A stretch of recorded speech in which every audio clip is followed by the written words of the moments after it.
อิ่มอยู่บ่ เพราะ เมื่อยบ่ ใส่นี่แล้วก็สิตายแล้วสิได้ใช้สิตายมีหน้าแล้วเนี่ยรอด ลิงอิ่มอยู่บ่ ยกมือสองนิ้วยกก็แบบนั้นเพิ่นเบิ่งเฮาก็ต้องบอกเพิ่นว่าเฮานั่นสิบ่รอดแล้ว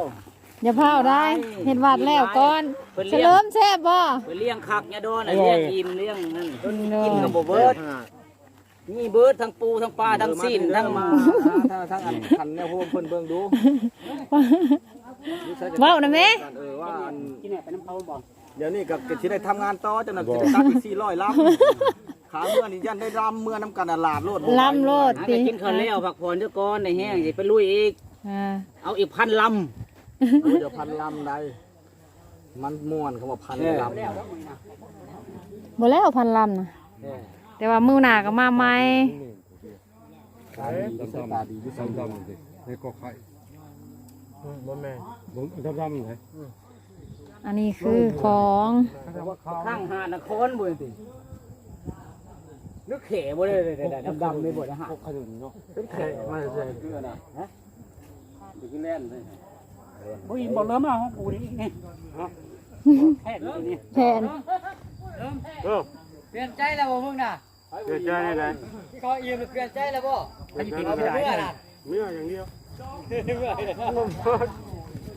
มันบดไม่ได้เก็บไว้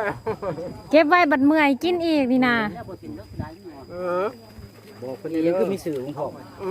ไม่เชื่อพ่อ สื่อจอน เขาใส่แป้งนัวอันเขาใส่น้ำปลาหลาย จอนหรือจอม เฮ้ย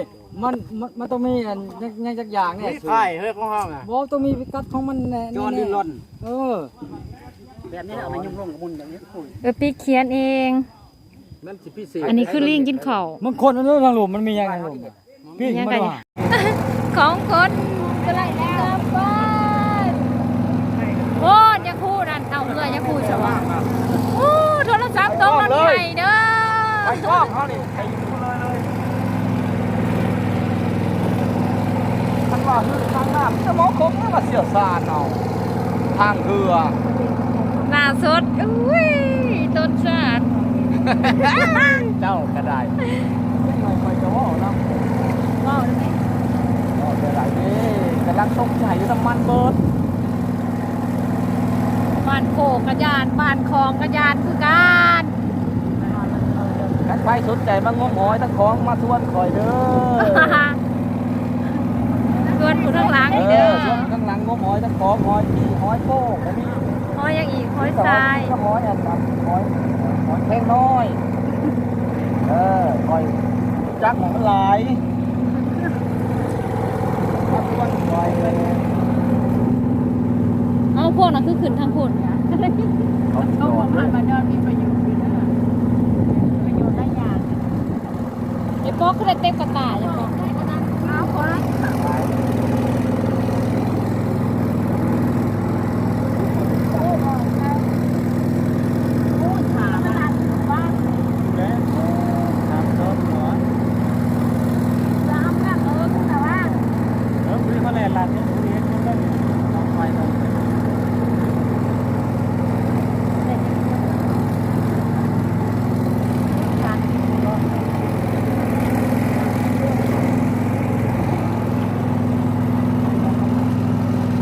โบกมือบายบาย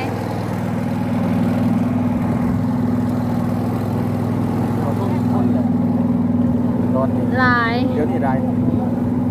กำลังสิเมื่อจักเมื่อสัก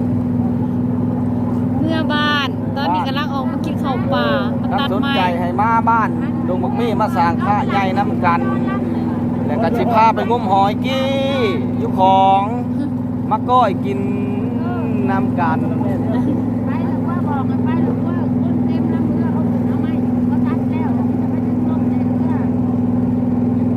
ยังก็เก็บไม่ต่ออยู่สิ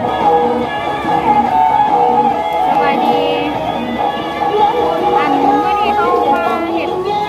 สั่งมาเห็ดอันนั้นโอ้ยังก่อนเขาบอกโอ้ยังทางบนพาใหญ่บนยังเทพพูดบนพาใหญ่เป็นพนักงานเขา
สมทบทุนสร้างพระนำกัน